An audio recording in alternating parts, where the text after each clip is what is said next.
there. And the London Indian Film Festival's also gone digital as well, hasn't it? What are the highlights there?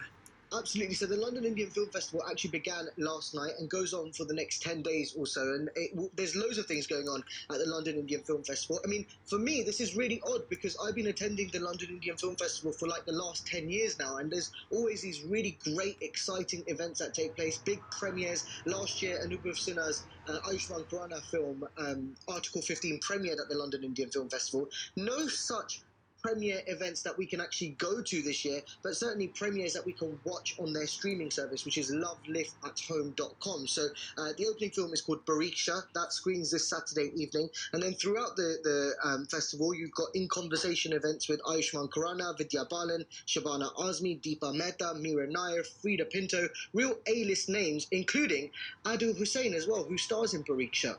Yeah, and Adil Hussain joins us now. Great to have you here. Thank you so much for your time. Tell us more about Pariksha. What's it about?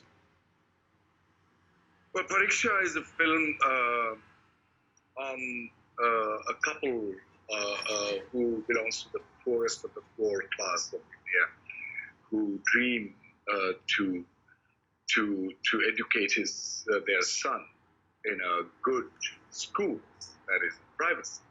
And the father, who is a rickshaw puller in a small city and carries his kids to the most respected and the rich school in the neighborhood, and but his son goes to a public school which is dilapidated and not well looked after. So he somehow manages to enroll his son into this big school, but in the process of not being able to pay the fees over the years, and how they struggle and how their dignity and everything is being robbed off. It is a heartbreaking and yet somehow a heartwarming story of this couple and their child. Sounds great there. Thank you for that, Adil. Have you been able to work at all during the lockdown? I've spoken to a number of actors who've been a little bit idle. Others have been reflecting. What about for yourself? Well, a lot of reflection and a lot of introspection, all sorts of things, and also became a good, sort of a decent baker who can satisfy my wife and our one child, their palate as well. But at the same time, work in the work front. I had been working on my dream project, which is a theatre piece. I'm basically from theatre. I had been doing this since last 10 years. But I have just started, just in essence, 3 months ago, since the day of the lockdown, started working on this project, which I always wanted to, a one-man performance based on the conversation between Krishna and Arjuna, the way it has happened or described in Gita.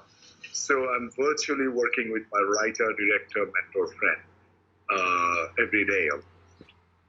So that's Adil, I really want to ask you, 2019 was such an excellent year for you, both on the big screen and on streaming services. You know, you starred in two of the biggest hits in Bollywood, Kabir Singh and Good News, and you also were part of Delhi Crime, which was one of the most celebrated Netflix original shows. So you've tasted success on both platforms already.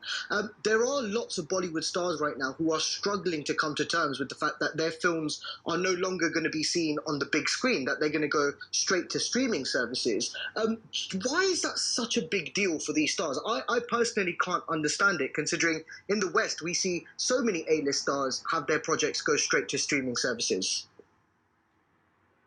Well, I think there is a sort of a bias towards the actors and workers who work on television. Like it's considered the smaller, the younger brother, or rather a discriminated younger brother of the big brother, those who work in films.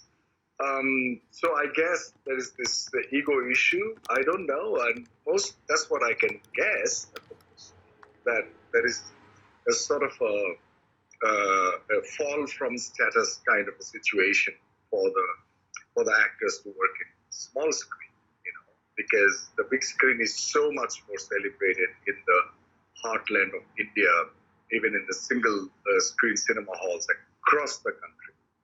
So I would say that most probably this is one of the reasons, apart from other reasons which I don't know of, that there is I guess they look down on the small screen actors, and now the unprecedented situation across the globe and also in India have to. I mean, it will drive a lot of actors who you call A-lister, depending on the budget of the film. Films they do, they have to now start working most probably in smaller screens. Do you think the lockdown has changed that attitude towards I mean, there is clearly a discrimination against actors who work on the small screen or who work on streaming services rather than, the big Bollywood blockbusters. But do you think the lockdown has changed that attitude? If it hasn't, it should, and it will, I hope. And because I doubt in India, theater will open up anytime soon. So unless they want to really work, or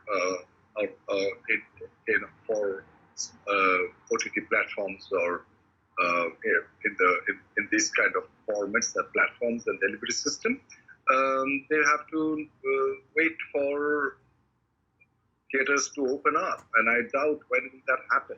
So I hope that attitude and that mental block that most probably some people have, and I'm not sure who, but some people have. Yeah, I hope that it changes. Adil, we've been talking a lot about the future, Yes. and that's been lovely. But I want to talk about something from the past, actually, something historic that I hope you're able to give us a couple of stories on. You starred opposite Sridevi in English Finglish. What was that like, working with her on a film about female empowerment? What can you tell us about that time? Well, I guess I was only 3 films old then. Those were the initial days that I started working in film industry in India. And I was totally a novice. And having cast opposite Sridevi was something that I never expected. And suddenly I landed up on the set.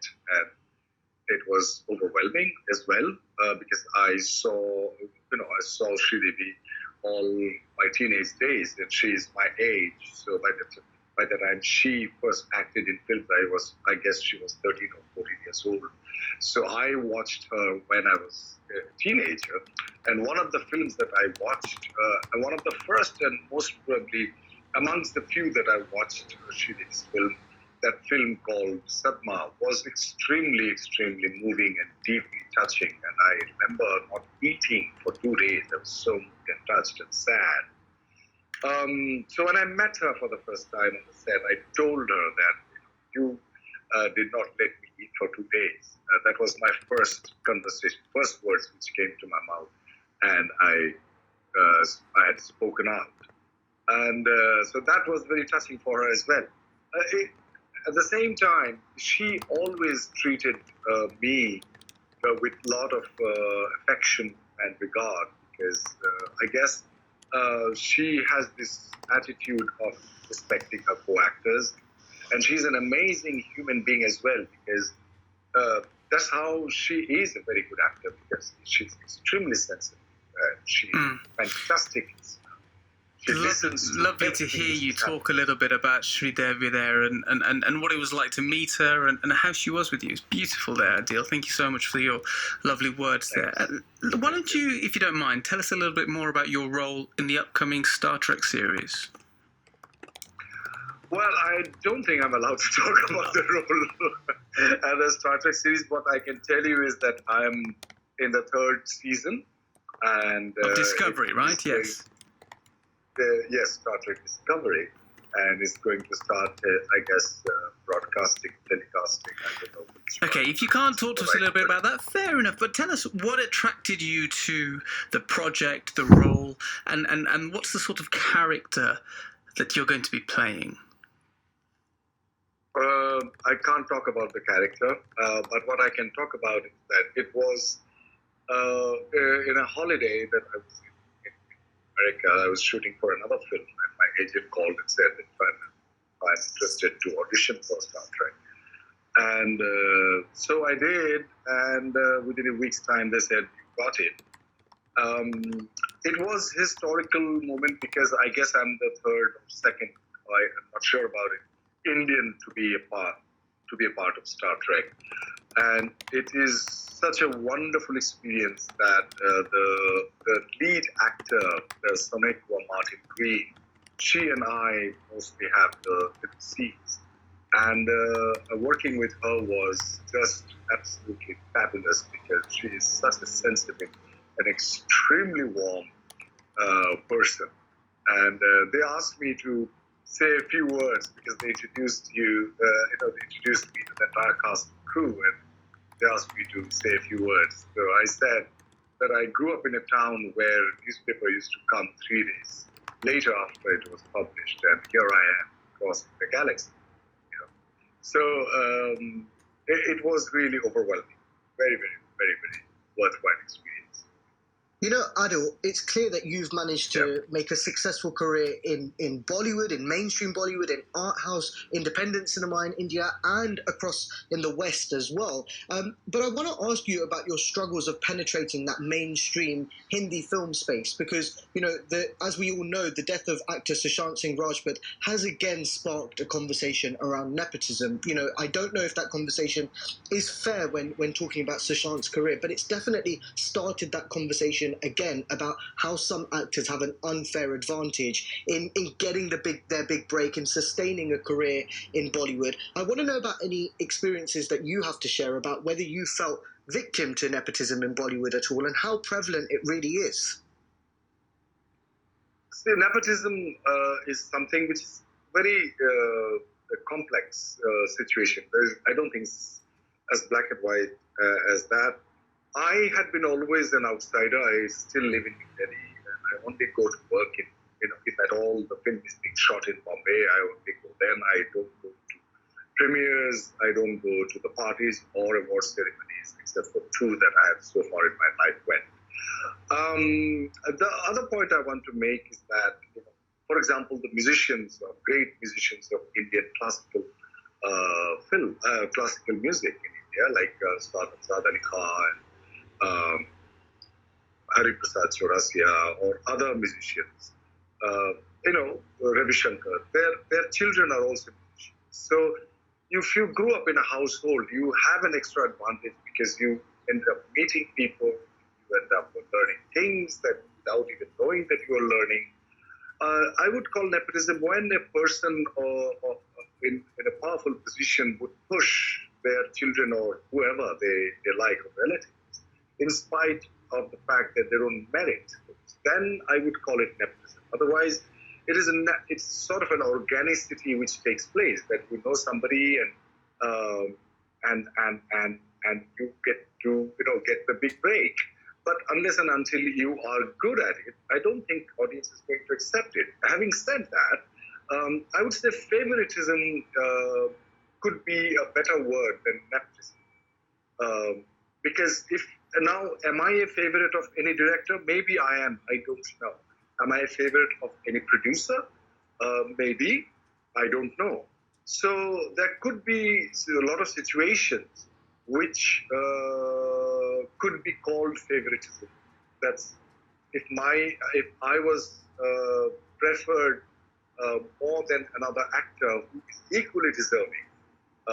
So that I have never experienced or never heard of it. That I had been chosen because I am the favorite of the director, but the equally talented actor had not been chosen for that. So it does. Yeah, but the other point is that if someone is not being able to cope with the situation, I think we all must reflect, the producers association, the producers, the actors, the directors, the crew, and also the industry as a whole. We have to create an ecosystem where actors do not feel insulted, rejected, or outcast. I mean, if we cannot look after the actors, the people, those who practice art, the goal of art is to uplift people, not to put down or to outsmart. If we cannot look after them, our own community, our fraternity, I don't know who will.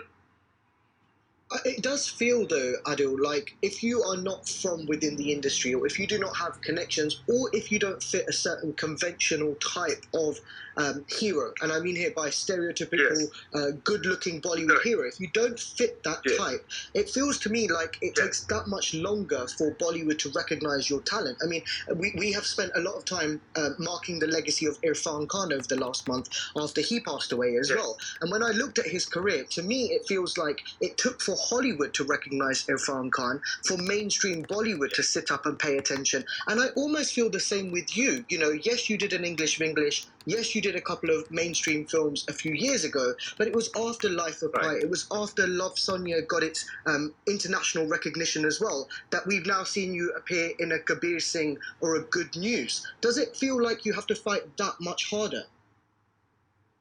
Well, I don't consider, it's very personal opinion. I don't consider myself I'm fighting for it because mostly I'm also not interested to work in big budget Bollywood films. First of all, I do them because I need to pay my bills. Very simple as that, and I'm as blunt as that. I would rather do small films, and I would rather earn my money and sleep well at night without any alcohol or any kind of medicine. Because my artistic thirst is being met by the kinds of film that I do.